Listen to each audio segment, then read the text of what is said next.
Morning everyone, this is my first day off in nearly 2 weeks, so going to try and make the most of it. First thing we've got to do is go and move our hens, which, as you know, is quite a performance, and we're all doing it, and it's raining, so I'm probably not going to film much of this, but I'll catch up with you guys in a bit. So I'm on my way over to the hens. I just wanted to show you something. So I've mentioned the land formation here several times, how we've got these troughs and furrows. Well, unbeknownst to me, we must have had an awful lot of rainfall in the night, because this is the problem that we get.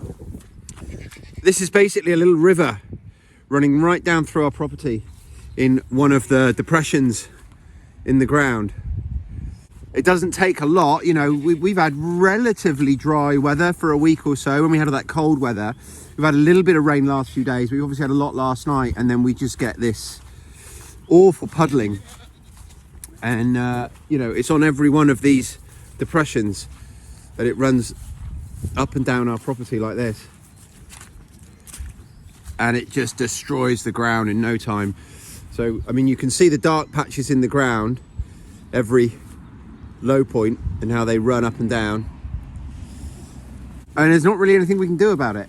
We just have to live with it. It's the poor goats I feel sorry for, because they don't really like the wet ground, but like I say, there's only so much we can do, so we have to live with this particular problem. And we're quite fortunate, because this time last year everything out here was just a muddy mess, so we're certainly in a look at this bit here. So we're better than we were this time last year, but just have to pray for some more dry days, really. Keep our fingers crossed and see what happens. So that's then moved. Oh, look at me with mud on my nose. Terrible for that.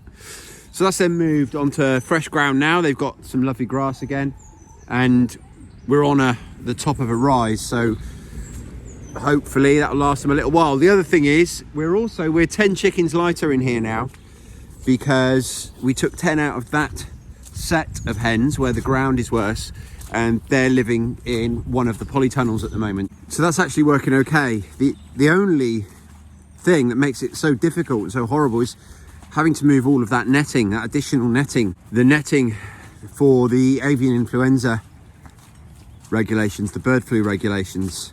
If it wasn't for that, this whole job would be so much easier. And my wife was saying yesterday that whole thing is really getting to her, because we went into winter, as you know, with a winter plan, and we were really happy with it. It was really working well.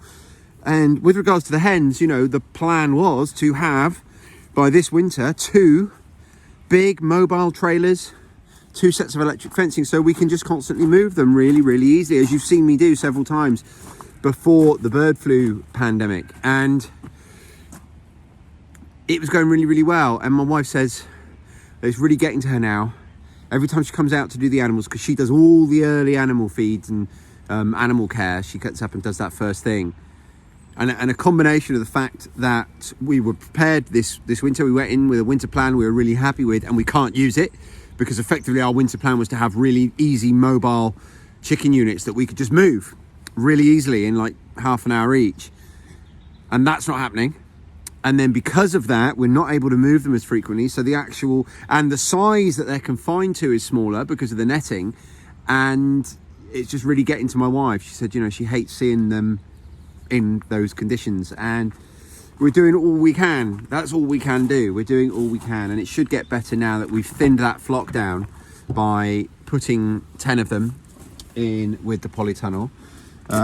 So, you know, we're doing all we can, but I think next winter, because I've got a feeling that this avian influenza stuff is going to be more and more frequent, that we're going to see it every winter. It comes in with the migratory birds, and whether or not it even goes away with the migratory birds, I'm not sure. That's what I've been told. That's what people tell me. People say that it's here until the migratory birds disappear, but there's something about that just doesn't seem to ring true with me. I'm thinking, well, once it's here and it's in all of our native birds that aren't going to be flying back in the summer, then why would it suddenly disappear? But I don't know. I haven't looked into it enough yet. Maybe that's a job I can do today. But even if it does disappear, I think there's a fairly good chance it's going to be back next year. So we're going to need to come up with a new winter plan that incorporates that.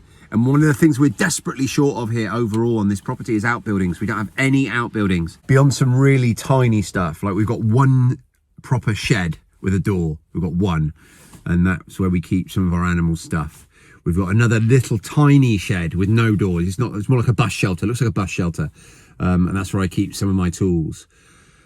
That's it. That really is all we have, apart from hutches and runs. And, you know, we've got a little dog kennel around the back, but we have no significant outbuildings. The most enclosed outside space we have is probably the 2 polytunnels. So this property is desperately short of outbuildings. If we had a nice big barn like my brother-in-law and like my father-in-law have, then of course a lot of the problems go away. And where we rent, you know, I certainly don't have the inclination to build a barn here, even if I could afford it, which I certainly can't at the moment. So it's just something we're stuck with, really. And it's always, as always, it's a case of juggling the time commitment that things take, the financial commitment or the financial ability to do things, and then our actual desires and what we would like. You know, in an ideal world, we'd have this, but given our time and financial constraints, how far can we actually go? So anyway, that's where we are. Next job for me, I am going to pick up a load of food waste for our pigs. You know the drill. Right, so I just want to orientate you guys. I've just driven down here, out of our drive, down here along our property. Up there, up that track, you've probably seen me go up there several times. And up there is our pig wood on the left there, on the side I'm on. That's where our pigs are. So this is the track I take the bins up. And over here, just the other side of this wood here, these are our meadows, our paddocks. You can see the housing there in the bottom one. And then up in the top one is the goats currently. And these here are empty bins. So my wife's put these here when she's fed the pigs and emptied them. She puts them here so I can load them in the car easily. I just wanted to orientate you a little bit, because this is also the bottom of our property, and I just want to show you. So it's not raining now, and it hasn't been raining. It's a good couple of hours, but you know, this is the water just running off of our property. And this is the water that's running straight through our meadows. And yeah, I hate to be a whinger. I feel like I'm whinging a little bit. You know, I understand we're very, very lucky to have what we have.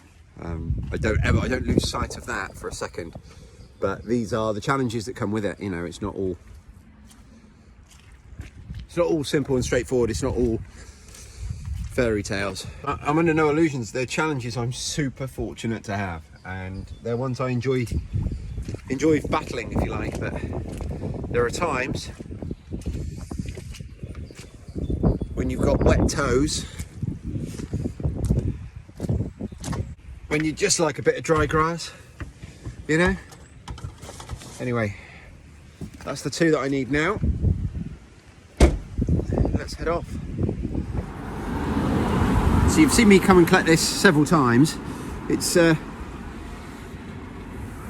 know, 2 massive bins of pig feed, but they've also started selling coffee. So we're also collecting coffee grounds, which is gonna make amazing compost.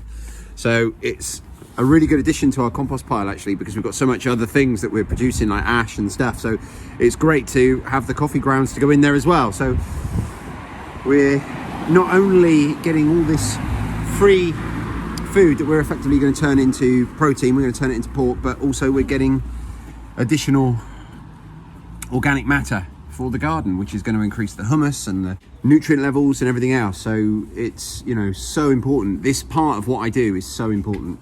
So we've got our pig feed back there, and I also had to go and see a client. Now, I did a little job for someone, and this is part of my payment. It is a sourdough starter. Now, of course, you can make your own from scratch.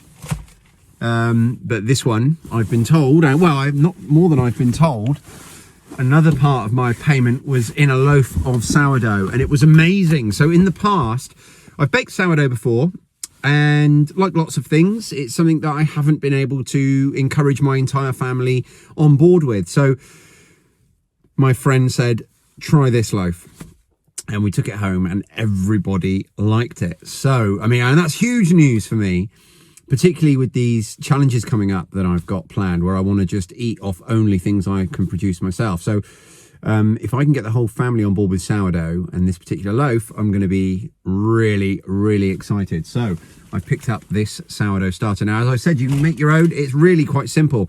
When I do a sourdough video, which I will be doing in the next few days, I will show you what I'm doing and how I'm doing it, but I'll also probably do a separate video on how you can make your own sourdough starter.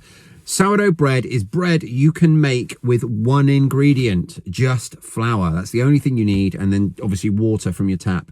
So yeah, in the next few days, you can look forward to them. I'll do one on how to make your own starter, and I'll do another one on just baking a sourdough loaf from the starter. So yeah, that's all to come. Right, next stop, before I go home, I need to quickly go and pick up some strong bread flour to carry on this process.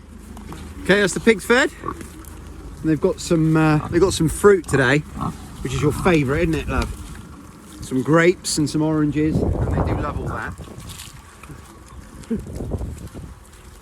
Why are you being so shy?